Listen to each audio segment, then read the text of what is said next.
नाज़रीन, आप देख रहे हैं एयर एकेडमी चैनल। अस्सलाम वालेकुम व रहमतुल्लाहि व बरकातुहू। अज़ीज़ तलबा, आज 16वें दिन में आपका खैर मकदम है। आज के दिन आजमाइश नंबर 1 के सवालात इंशाअल्लाह हल किए जाएंगे। वक्त यहाँ पर जो दिया गया है 1 घंटे का वक्त है। मार्क्स जो है 15 मिनट के हैं। उम्मीद है आप तमाम सवालात अच्छी तरह से हल कर लेंगे। एक एक करके हम देखते हैं। सवाल नंबर 1। सवाल नंबर 1 में मुतबादिल सवालात हमें तलाश करने की किसमें से कौन से सही हैं। तो पहला सवाल जो है वो दिया गया है, इसमें कई सेट दिए हैं। Set A, set B, C, D दिए हैं। तो इसे बताना है कि झैल में कौन सा बयान दुरुस्त है। तो इसके लिए हम ये देखेंगे कि पहला बयान देख लेते हैं। पहले बयान में दिया हुआ है सी ए का ज़िमनी सेट है। तो हम देखेंगे क्या सी के तमाम अरकान ए में मौजूद हैं। सी में अरकान है ए, ई, आई। तो चेक कर लेते हैं। ए है, ई है, लेकिन आई नहीं है। इसका मतलब ये इबारत गलत है। ठीक है। अब दूसरा बी का देखते हैं। बी ज़िमनी सेट है ए का, यानी बी के तमाम अरकान क्या ए में मौजूद हैं। तो हम चेक कर लेते हैं कि बी में कौन कौन से अरकान हैं। बी में अरकान है ए, सी, ई। तो चेक करते हैं ए में क्या ये ए, सी, ई है। ए है, सी है, ई भी है। तो इसका मतलब ये इबारत दुरुस्त है। सवाल नंबर बी सही है। इस तरीके से हम बाकी सी और डी का भी मुशाहिदा कर सकते हैं। वो भी हम एक एक करके देख लेते हैं सही है कि नहीं। डी ए का ज़िमनी सेट है। डी के अरकान हम देख लेते हैं। डी में कौन कौन से अरकान हैं। डी में जो अरकान हैं वो जी एच आई है। जी एच आई, तो जी है, एच है, लेकिन इसमें आई नहीं है, इसलिए सी भी बयान दुरुस्त नहीं है। इसी तरीके से अब हम देख लेते हैं आखिरी बी डी का ज़िमनी सेट है कि नहीं। तो बी के तमाम अरकान कौन कौन से हैं। बी में अरकान है ए, सी, ई। तो चेक कर लेते हैं। बी में अरकान है ए, सी, ई। तो डी के अंदर वो मौजूद है कि नहीं। डी में ए नहीं है, तो इसका मतलब यह इबारत भी गलत हो गई। अगर इन चारों में से एक इबारत सही है तो हमें आगे जाने की ज़रूरत नहीं। मैं आपके प्रैक्टिस के लिए, मज़ीद वजाहत के लिए तमाम सवाल की तमाम ऑप्शन की वजाहत कर दिया हूँ। अब हम सवाल नंबर 2 पर आ जाते हैं। सवाल नंबर 2 में दो मुतवाज़ी खतूत को अगर एक खत कता करता है तो बनने वाली ज़ावियों में से अगर एक ज़ाविये की पैमाइश 40 दर्जा हो तो इसके नज़ीरी ज़ाविये की पैमाइश क्या होगी। तो आपको पता है नज़ीरी ज़ाविये की जो जोड़ी होती है वो मुतमासिल होती है जब दो खतूत मुतवाज़ी हों, तो उसकी जोड़ी भी 40 होगी। इसलिए यहाँ पर हमें जो ऑप्शन दिखाई दे रहा है वो डी, ये इबारत सही है। डी सही है। अब हम तीसरे सवाल पर आ जाते हैं। तीसरा सवाल क्या है। तीसरा सवाल है कसर रुकनी दी हुई है। इसमें 3 रुकने हैं और इसे ज़रीबी सूरत में लिखना है। ज़रीबी सूरत में लिखने के लिए हम क्या करते हैं, तगय्युर के साथ जो अदद ज़रब होता है उसे लिखते हैं अलामत के साथ। यहाँ पर एक्स के साथ नफ़ी 5 है और आखिर में बिना तगय्युर वाले अरकान को भी शामिल करते हैं। अब हम इन डार्क आदाद को ब्रैकेट के अंदर लिख लेते हैं। 2, नफ़ी 5 और 12। अभी ये हमारा जवाब है। हम तलाश करेंगे कि ये इबारत कहाँ पर है। 2 नफ़ी 5 12 ये पहला है, तो इसका मतलब पहला जवाब दुरुस्त है ये। अब हम इसी तरह से सवाल नंबर 4 पर आ जाते हैं। सवाल नंबर 4 देख लेते हैं। सवाल नंबर 4 में दिया है 2 मतवाज़ी ख़ुतूत, एक खत उसे कता कर रहा है। तो एक जानिब जो ज़ाविया बन रहा है, दाखिला ज़ाविया, उसकी एक जोड़ी में से उसकी ज़ाविये की पैमाइश दी है 50 और हमें पता है दाखिला ज़ाविये मुतम्मिम होते हैं। दाखिला ज़ाविये मुतम्मिम होते हैं। अगर एक ज़ाविया 50 का है तो हम 180 में से 50 नफ़ी कर लेंगे, तो उसकी दूसरी ज़ाविये की पैमाइश हमें पता हो जाएगी। 8 में से 5 गए 3 और ये 130 दर्जे की होगी। तो हम तलाश करेंगे कि क्या हमारे ऑप्शन में दिया हुआ है 130। जी हाँ, सवाल ऑप्शन बी जो है 130 का है। इस तरह हमारे ये 4 सवाल मुकम्मल हो गए। उम्मीद है आपको समझ में आ गया होगा। आपको ये 4 मार्क्स मिल गए, हमें भी 4 मार्क्स मिल गए, आपको भी। उम्मीद है आगे के सवालात में भी आपको इसी तरह मार्क्स मिलेंगे। सवाल नंबर 2 देख लेते हैं। सवाल नंबर 2 में पूछे गए सवालात क्या हैं? यहाँ पे 2 मुतफ़र्रिक़ ख़ुतूत है, एक दूसरे को कता करते हैं, तो तब इनका इनक़ताई सेट में कितना नुक्ता है? तो मैं आपको पहले ही शक्ल बना देता हूँ ताकि आपको समझ में आए। 2 मुतफ़र्रिक़ ख़ुतूत, एक ये है और एक ये। तो ये तमाम 2 ख़ुतूत जब आपस में एक दूसरे को कता कर रहे हैं, तो वहाँ पर जो मुश्तरिक नुक्ता हमें नज़र आता है जिसे हम कहेंगे इनक़ताई सेट, इनक़ताई में मुश्तरिक लेंगे। तो यहाँ पर ये सिर्फ़ और सिर्फ़ एक ही नुक्ता आएगा, इसलिए इसका जवाब हम लिखेंगे कि कितने नुक्ते आएँगे? सिर्फ़ एक नुक्ता आएगा। यहाँ पर जवाब में लिखेंगे एक नुक्ता होगा। तो ये सवाल नंबर 1 मुकम्मल हो गया। अब हम सवाल नंबर 2 की तरफ आते हैं। सवाल नंबर 2 क्या है? देख लेते हैं। नुक्ता Q खत PR का वस्ती नुक्ता है। नुक्ता Q खत PR का वस्ती नुक्ता है। तो यहाँ पर तलबा, मैं यहाँ पे थोड़ा-सा इसमें दुरुस्त कर दूँ। यहाँ पर खत का वस्ती नुक्ता है, तो ये इबारत गलत है। यहाँ पे हम खत नहीं लिख सकेंगे, यहाँ पे लिखेंगे कता। ठीक है, इस सवाल में दुरुस्त कर लेंगे। कता PR का वस्ती नुक्ता होगा। खत का वस्ती नुक्ता और फिर उसकी पैमाइश PR, ये जो इबारत दी है, फिर ये गलत हो जाएगी।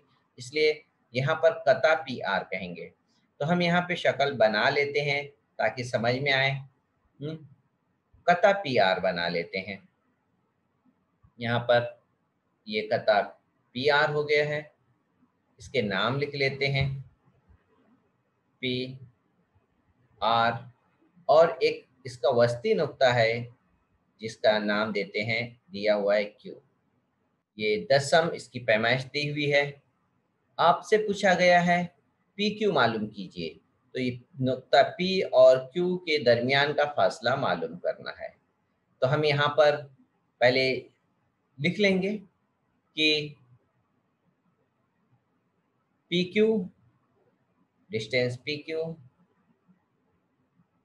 बराबर होगा डिस्टेंस PR का आधा होगा। इसकी वजह लिखेंगे यहाँ पर। नुक्ता Q कता PR का वस्ती नुक्ता है, वस्ती नुक्ता है।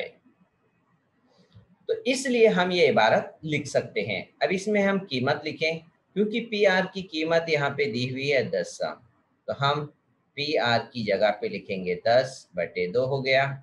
इसे तकसीम करें, 2 एका 2, 2 पच्चे 10, यहाँ पर हम 5 लिखें। अब यहाँ पर इकाई भी दर्ज कर लेंगे और आखिर में जवाब लिखेंगे जिस पे मार्क्स होता है। तो यहाँ पर लिखेंगे पी क्यू बराबर 5 सम होगा। इस तरह से सवाल नंबर 2 मुकम्मल हो गया है। उम्मीद है आपको ये सवाल अच्छी तरह समझ में आ गया होगा। सवाल नंबर 3 देख लेते हैं। सवाल नंबर 3 क्या है? नुक्ता ए का मुहद्दिद नफी 5 है और नुक्ता बी का मुहद्दिद जो है वो 3 है। तो अब डिस्टेंस ए बी मालूम करना है। तो यहाँ पर हम लिख लेते हैं नुक्ता ए का मुहद्दिद। ए का मुहद्दिद जो है नफी 5, बी का मुहद्दिद 3 है। अब इसमें ये तय करेंगे कि बड़ा और छोटा कौन है। 3 बड़ा है नफी 5 से, इसलिए हम अब जब डिस्टेंस ए बी मालूम करेंगे, बड़े अदद में से छोटा अदद नफी करेंगे। बड़ा अदद 3 है, नफी करेंगे छोटा अदद जो नफी 5 है। अब इसे अलामत जो यहाँ पे दोनों है ज़रब होकर के जमा होगा और 3 में 5 जमा की 8। तो इस तरीके से डिस्टेंस ए बी का जवाब आएगा। ए बी का जवाब आएगा यहाँ पर, यहाँ पे ए बी लिख लेते हैं। ए बी का जवाब आएगा 8। यहाँ पर इकाई लिखने की ज़रूरत नहीं है। ठीक है, सवाल नंबर 3 मुकम्मल हुआ। अब यहाँ पर ये हर सवाल के लिए 1-1 मार्क्स थे। उम्मीद है आप इसमें 1-1 मार्क्स हासिल करेंगे। हमें भी 3 मार्क्स इसमें स्कोर मिल गए अभी तक। अब सवाल नंबर 3 पर आते हैं। सवाल नंबर 3 में देख लेते हैं क्या है। सवाल नंबर 3 में कुछ सवालात पूछे गए हैं। यहाँ पर ये शक्ल है, इसमें सवालात जो हैं 4 ज़ाविये की कीमत मालूम करना है और ये शक्ल दी हुई है। ठीक है, तो इसमें से सिर्फ एक ज़ाविया दिया हुआ है, ज़ाविया DHP बराबर है 85। ये ज़ाविया दिया है। अब ये बाकी 4 क्या, 4 के अलावा 7 ज़ाविये बच जाते हैं। हम सातों ज़ाविया बहुत ही आसानी से मालूम कर लेंगे। ठीक है, अभी इस सवाल को एक-एक करके हम इस ज़ाविये को मालूम करते हैं। अब देख लेते हैं किस तरीके से इसे हल करेंगे। ठीक है, पहले हम ज़ाविया RHD मालूम करेंगे। RHD पहले देखेंगे, ये है ज़ाविया RHD। ये ज़ाविया और जो जिसकी कीमत दी हुई है 85, ये 2 ज़ाविया दरअसल एक तरह ये दोनों ज़ाविये हैं खत्ती जोड़ी के ज़ाविये। तो हम इसे पहले ए वाला सवाल लिख लेते हैं। ज़ाविया RHD मालूम करना है। ठीक है, दिया हुआ है ज़ाविया DHP बराबर दिया हुआ है 85। अब हम ये 2 ज़ाविये का ताल्लुक लिखेंगे। ज़ाविया RHD जमा ज़ाविया DHP।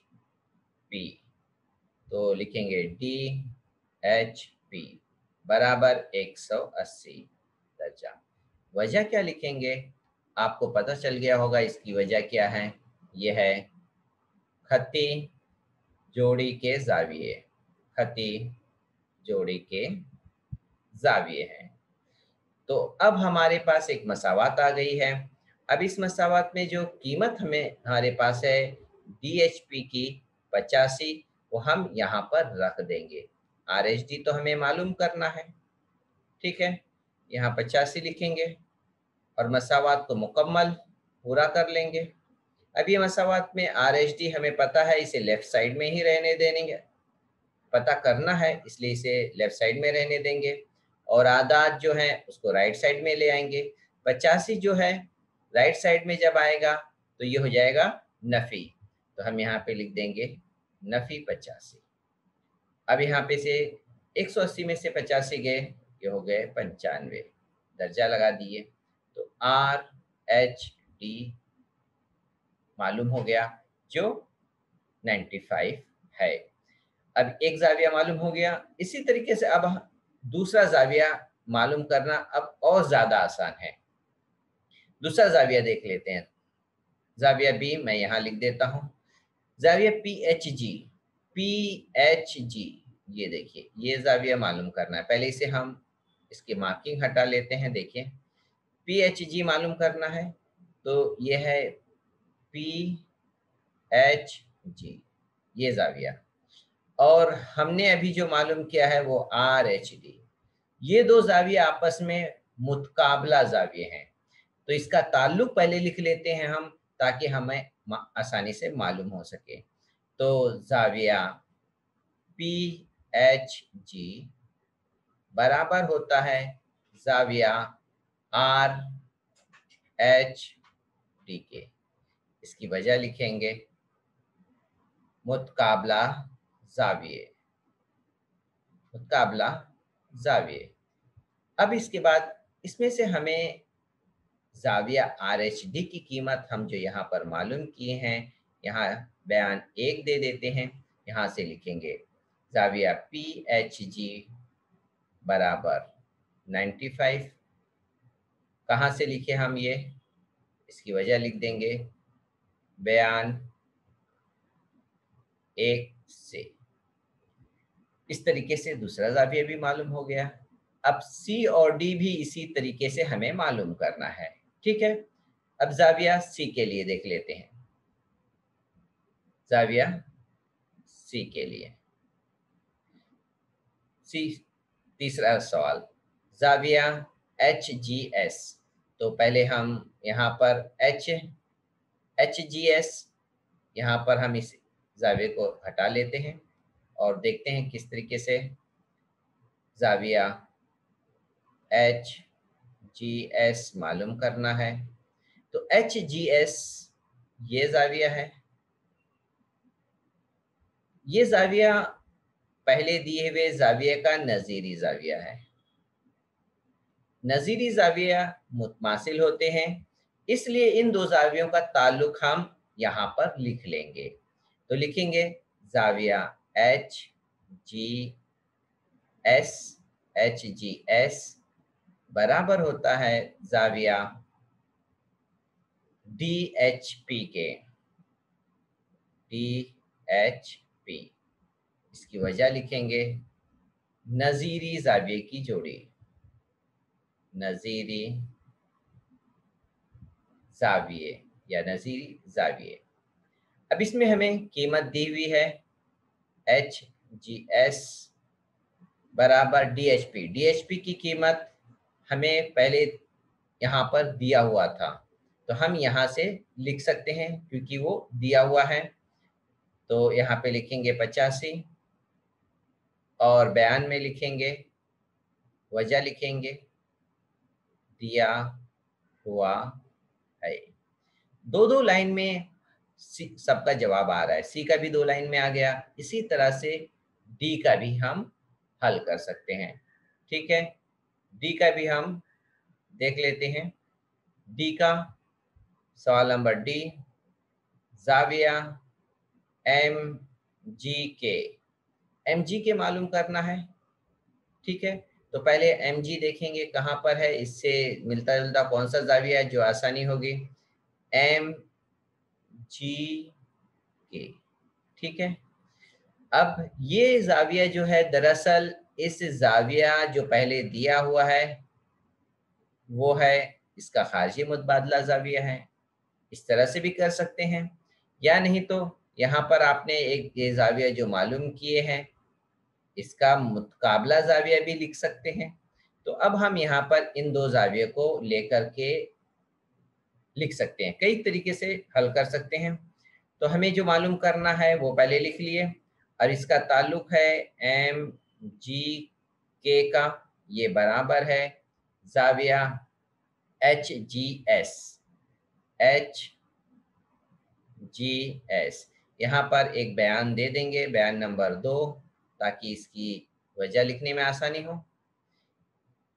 यहाँ पर ये दो जाविये क्यों मुतमासिल हैं, लिखेंगे ये मुतकाबला जाविये हैं, मुतकाबला जाविये। अब इसकी कीमत लिख लेते हैं। जाविया एम जी के बराबर H G S. H G S बयान 2 से यहाँ पे दिया हुआ है 85 दर्जा। यहाँ पे वजह लिखिए बयान 2 से। अब आखिरी सवाल डी भी मालूम हो गया है। अब आखिर में तमाम जाविये की लिस्ट जवाब में दर्ज कर लीजिए। मैं यहाँ पे जवाब लिख देता हूँ। जवाब में ए का जाविया आर एच डी लिख देंगे 95। दूसरा जाविया था पी एच जी बराबर पी एच जी मालूम किए थे, ये भी 95 आया था। ठीक है, ये भी सवाल हो गया। इसी तरह से सी सवाल है, वो था जाविया H G S. H G S जो मालूम हुआ वो 85 दर्जा है।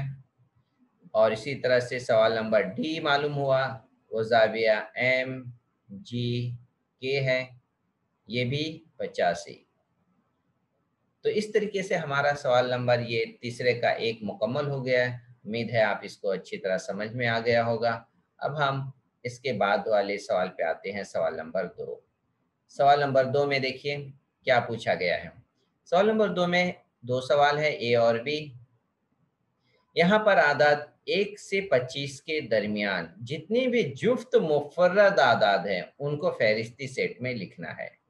ठीक है, हम एक फहरिस्ती सेट ए उसका नाम दे देते हैं और यहाँ पर सेट की ब्रैकेट बना लेंगे और सिर्फ अदद 2 इसमें शामिल होगा, क्योंकि जुफ्त जो मुफर्रद अदद है वो वाहिद 2 है।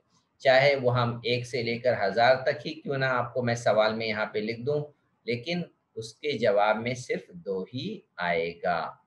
तो ये आपको समझ में आ गया होगा ए। अब हम देखते हैं बी में क्या पूछे गए हैं। बी में दिया हुआ है कि बी में एक सेट है, उसमें कोई भी रुकन नहीं है, तो एन बी लिखना है। तो यहाँ पर एन बी जो लिखेंगे, इसका मतलब बी में कोई भी अरकान नहीं है, तो हम लिखेंगे 0 अरकान, एक अरकान नहीं है। तो इस तरह से ये हमारा ए का जवाब था और ये बी का जवाब मुकम्मल हो गया। अब तीसरे सवाल पर आते हैं, इसे मुख्तसर करना है। ठीक है, इसे मुख्तसर करना है तो हम सबसे पहले क्या करेंगे, इन तीनों ब्रैकेट में को हटाएंगे, ब्रैकेट ओपन करेंगे और अरकान इसी तरह से लिखेंगे, जमा 7x नफी 1।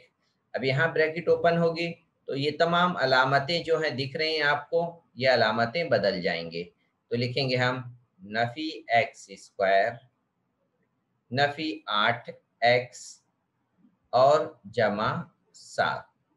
अब यहाँ पर जमा है तो यहाँ पर कोई अलामत में तब्दीली नहीं आएगी, वो इसी तरह से लिखेंगे एक्स स्क्वायर जमा 10। इसके बाद हम क्या करेंगे, जितने भी यकसा दर्जे वाले हैं उसको एक साथ लिख लेंगे ताकि हल करने में हमें आसानी हो। ठीक है, हम इसे एक साथ लिख लेते हैं। हो गया 4x square Nafi x square जमा एक्स स्क्वायर। फिर उसके बाद जो बच गए हैं वो अब हम उसे एक्स तगय्युर वाले उसे एक साथ लिखेंगे। एक्स तगय्युर वाला है ये जमा 7x नफी 8x, बस 2 अरकान हैं तो इन 2 अरकान को हम अब इसके बाद लिख लेंगे, जमा 7x नफी 8x। बचने वाले अब आदाद बच गए हैं, उस आदाद को अब हम लिख लेंगे। आदाद लिखेंगे नफी 1 जमा 7 और जमा 10। अब इसे हल कर लेंगे। ठीक है, यहाँ पहले इन दोनों को हल कर लेते हैं।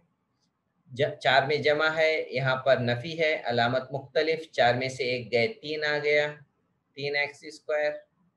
ठीक है, और 3x² में से एक जमा कर देंगे तो ये हो जाएगा 4x²। तो हम यहाँ पर डायरेक्ट लिख लेते हैं 4x²।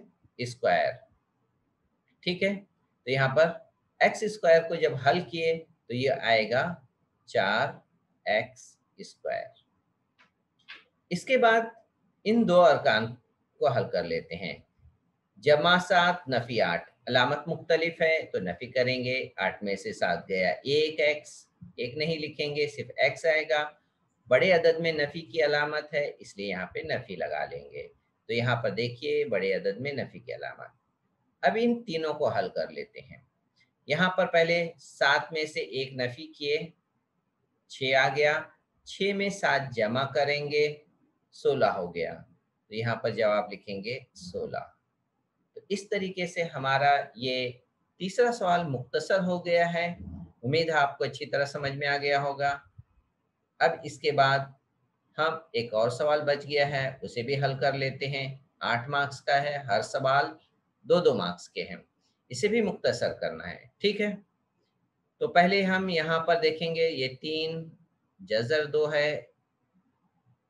अब इसका मतलब ये है, ये जज़र 2 है तो इसे भी जज़र 2 में तब्दील करना है। हम जज़र 2 में हम तब्दील करेंगे तो हम इसे मुख्तसर करने में आसानी हो जाएगी।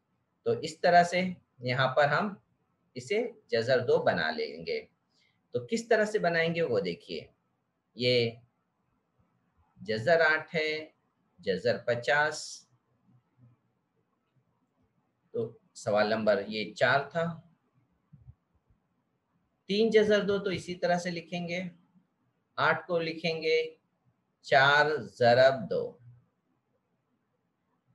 और ये 50 है, उसे लिखेंगे हम 25 ज़रब 2। अब हमारे पास ये पहला रुकन हम इसी तरह से लिखेंगे। 4 जो यहाँ पर है उसका जज़रुल मुरब्बा होता है 2, ये जज़र से बाहर आ गया। अब सिर्फ ये 2 जज़र अंदर बाकी रहेगा।